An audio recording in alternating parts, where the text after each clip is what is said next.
I am here with the world famous one and only Sandy, Song with Sandy, and you are from Ontario, correct? That's right. And you are a firewood guy and a lumber guy and all-around woodsman. I spend time in the forest, that's for sure. There you go, good. Now, how much land do you have that you're working on? Depends on what you're seeing on video. You might see 15 acres, but you might see like 40 acres. Oh, nice, Yeah, nice. depending on the video. And you cut exclusively on your own land? I do. Yeah, I own everything you see. So. Nice, so a lot of pine, I'm guessing? Spruce? We have pine, spruce fir, white pine, balsam fir, red oak. So you do have some red oak? Yeah, we have red oak. We have hard maple. Oh, nice. Some soft maple. Nice. So what's your number one favorite wood? Red pine, because I cut the most of it, but I prefer hard maple for firewood. But do you sell a lot of that red pine too? Red pine for dimensional lumber, yeah. Pine, white pine too. Nice, Some nice. fir. So of all the woods, what's your favorite wood? Favorite, probably white pine. Why is that? Just because it's so easy to cut? The logs are nice and big. The grain is tight, so the knots don't fall out. Really? Yeah, makes for nice lumber, nice flooring. Nice, nice, nice. What far as firewood, what do you sell the most of? Hard maple. Generally, it's all hard maple. Where we are a little bit of cherry, but hard maple's the big one. Oh yeah, and that's a lot for heating wood, I'm assuming, right? Yeah, it's all heating wood. Yeah. Because you don't really have a market for drinking wood so much, or do you have some? Not much. That's why I have the puzzled look. Not much for where I'm at. See, where I am, it's drinking wood. Okay, it's sitting in the backyard. Oh, okay. I'm starting to think drinking wood. Maybe there's a market I don't know about. That's the market. The drinking wood. Well, the thing is, we have found that people that are buying wood for heat, boiler people specifically, they want the most wood for the least price. Okay. Whereas drinking wood, it's like, I want wood that's going to burn now. Take my money. Well, I like They'll that. pay more. I might have to get into that market. Yeah. Sounds like it's got some money behind They don't it. buy as much, but they buy fairly often. But they want Okay. it now. Delivery is important on that too, because Okay. most of those people don't have saws, don't have trucks, don't have skill, don't have. They're not willing to work. Yeah, sure. They're not willing to work. So a lot of people with Subarus. Okay. Just saying. So I won't tell you what vehicle we own. I don't. I'm just kidding. I don't own a Subaru. I'm sure you have a truck of some sort. Chevy, Dodge, Ford. Oh no, we're not going into this. No, I'm a Ford guy. Fords are good. Yeah, they're out. I've had a Ford. I've had a couple of them. They're all vehicles are good, just like chainsaws. They're all good. What matters is that it runs and it works good. That's and right. You Gets you where you need to go. I'm non-denominational when it comes to brands. I appreciate that. So no, I Don't know put me you're down too much. Okay, well, no, yeah, and I know you're an Easton made guy. You have which one? You got the. I have the Axis. Axis, yeah. And how do you like that? It's something else. Yeah, if you have firewood and you wanted a specific size, that's the ticket. It's fast, and the conveyor. I fill IBC cages with it. Nice. I don't know if I could ever go back to a horizontal splitter. The verticals are nice. Yeah, they are. Yeah, they are. However, the horizontals, they're quick. They're very quick. Yep, they're just different. That's right. It's no different than a vehicle. They're just different. Yep. All. You get used to what you have. That's right. So, no, you know you have chainsaws. So what do you got for saws? What's your thing? I'm a Husky guy through and through. So Husky, I just run a typical firewood saw, 555, 555 triple nickel. Yep. That thing has been run into the ground and come back. I dropped it out of my tractor bucket. It lives outside in the snow, all temperatures. So now your tractor, you mentioned that. What do you got for a tractor? Coyote. Which one do you have? DK40 SE, Okay. yeah, Okay, yep, that's nice. with a cab.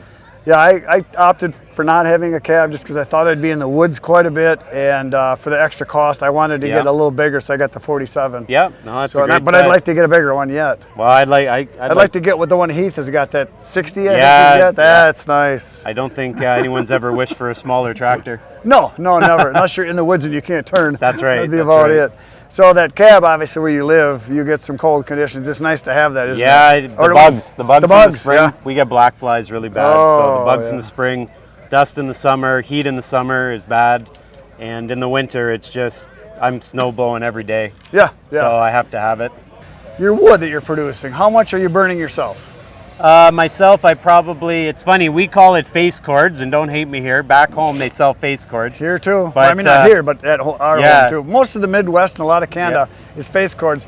And a lot of people get upset about it because if you go to eastern United States, Ohio, and to the Far East, it's legal cords cords. And It it has to is, be 128 cubic feet. We know how much it is. Yeah. Well, we go 16 inches. That's right. 4 feet high, 8 feet long. It's a face cord, a third of a cord, That's right. Ricka roll, whatever you want to call it. So my own home, I probably burn, and see, I want to say 10 face cords, so that's like just over 3 cords. Yeah, 3 cords. Three cords. So, Yeah. And then depends on the winter. And what do you sell a year? Geez, not very much. Maybe 30 cords. 30 cords. And what's the right amount to have, like, for you for a year? Like to have stockpiled? Yeah. Well, more than I have customers. More that is- way, more you is don't the want right answer. you don't want someone to call you and ask for firewood and you don't have any. Yeah. So whatever I don't sell, I burn. Yeah, So, more is the right answer Yeah. because it doesn't go bad. It's money in the bank. Yeah. Especially oak, it'll keep a very long time. Yeah, more is the right answer. Kind of like chainsaws. How many chainsaws you have? 3. And 2. What's the right answer for how many chainsaws? Oh, there's never More. as many as you can get. Pretty well.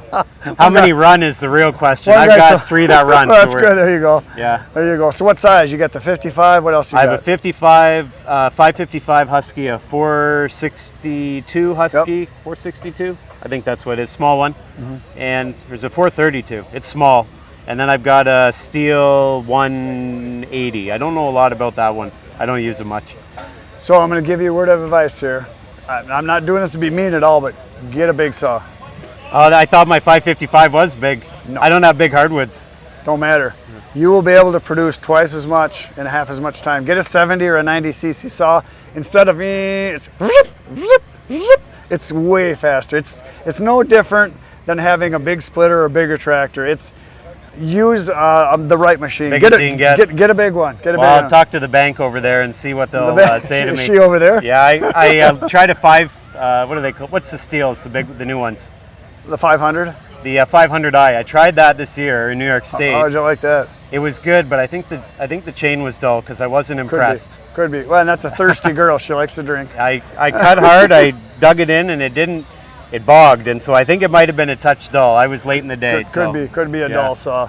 If you're a Husky guy, the 572 or the 592 are awesome saws. I've heard they're good stuff. Awesome saws. Yeah, you'd like them a lot. Yeah. They work really good. Now, next question. I know you use the totes. Yes. So you're just kind of a piler, not so much a stacker. I will never stack firewood again, and I don't mind working hard, but I certainly never say never because I have people that will pay me to do it, and they'll pay me a lot to well, do if it. I get paid, I'll do it. There but you go. That's how I for have my to. own firewood, to sell firewood, it's right into the bin, and then dump it out into a dump trailer or transport it. So when with you a say flat dump, trailer. do you have an articulating? No, motor? You so just tipping and tipping? I'm a tipper. I'll just pick it up with the forks, lean it against the edge of a trailer, and dump it in.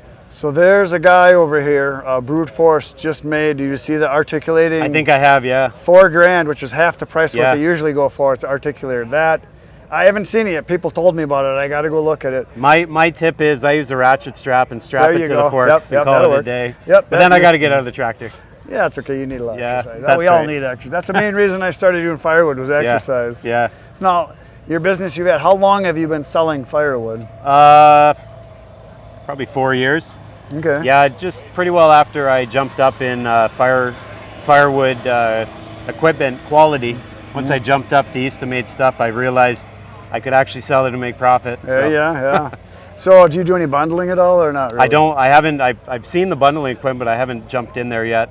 Yeah. I have a bit of a roadside stand. I sell a little bundle wood, but we're talking like campfire wood to drinking tourists. wood. Yeah, that's what it is. Yeah. Yeah, I have a couple of different friends that have roadside stands, and they 3 of the 4 that I talk to on a regular basis say their number one selling is what they call sleeves. Okay. So it's literally either a quarter of a face cord or a third of a face cord, 4 feet high, 2 feet wide, whatever, just a sleeve for $20 or $25, and they sell a ton of it because anybody can put that in the trunk of their car, bed of their truck. Yeah, and take it it's home. a camping trip. Yeah. Yeah, I basically the roadside stuff. You just stay on par with whatever the gas stations are selling it at, and that usually sells. But it's tough because I don't live near a road that I think would be busy enough. People will find you eventually. Yeah, eventually. Yeah. Usually, I think I'm selling to friends.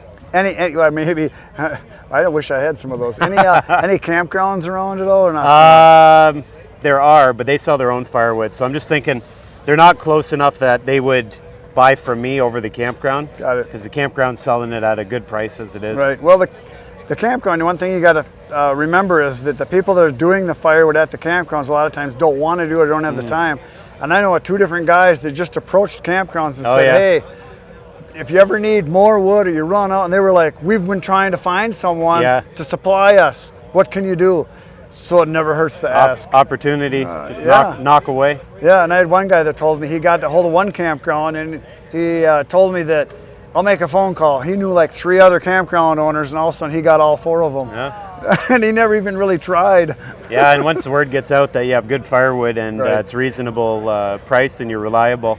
That's the big thing, because a lot of people that get into a small business like firewood don't realize it is a business. Yeah. Got to take care of your customers. I was talking to Josh at Arndt Forest Products in northern Wisconsin. He sells 500,000 bundles a year. 500,000? Yeah. I don't know if I'd be able to sleep.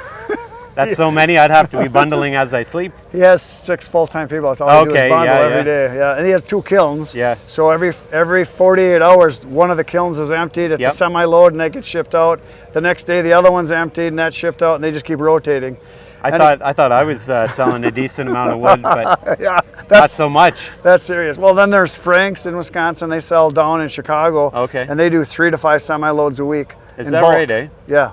Well, there's a few of these somewhat close to me, I guess, in Ontario, and they advertise their wood, and I know they're selling a big pile of it too. So yeah, there's always a way. Yeah. If you've got some ambition, you're not lazy, you got equipment, there is no reason to sit and watch TV all day.